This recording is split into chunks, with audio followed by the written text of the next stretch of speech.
special announcement. We are glad to announce to you a total military coup in Uganda today, the 27th July, 1985. In Uganda, the government of President Obote has been overthrown in what appears to have been a bloodless military coup. A curfew has been imposed and all flights in and out of the country have been stopped.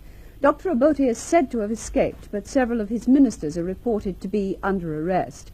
There was some looting of shops as thousands of people flocked onto the streets of Kampala.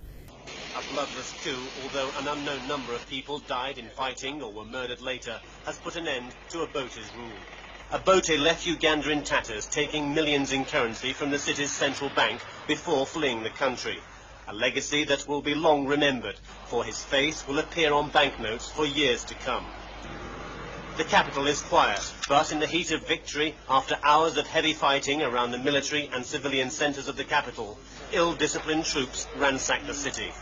Not a single shop escaped 3 days of looting. Shelves were stripped bare, and businesses run by Obote supporters put to the torch. The evil of an ill-disciplined army has ceased, but in the early days of a new regime, no one's sure of lasting peace. A dusk to dawn curfew empties the streets, very few dare break it. The army is in supreme control of the capital, and a very much more relaxed atmosphere has returned, although there's heavy armaments around the main military headquarters. People are moving about freely, and we found no hostility from the Ugandan troops. In fact, it's been quite the reverse. At military council headquarters, they're still trying to bring divided factions into an interim government. The man who spearheaded the coup, Brigadier Basilio Okello, and his chief of staff, returned pledging a new start to the country. We want unity because so long we have been served enough. We already learned from that.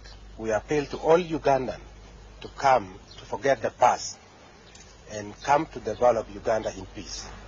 The military council wants Obote returned from wherever he may be. As far as we are concerned, we want him to be brought back as soon as possible.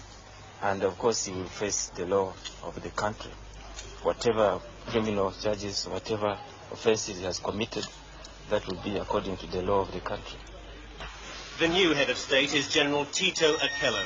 After attending Mass, he's a devout Roman Catholic. The General welcomed us to Kampala, saying that we could see for ourselves that stability is returning.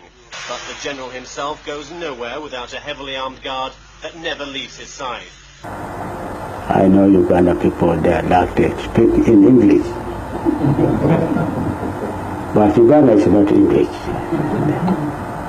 English in Europe and in London.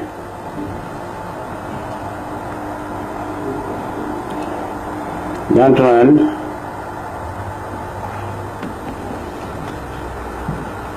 the overturn of government of Obote, it has not come for any politician in Uganda.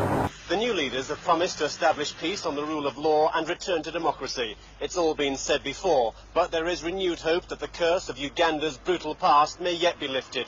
Brent Sadler, ITN, Kampala.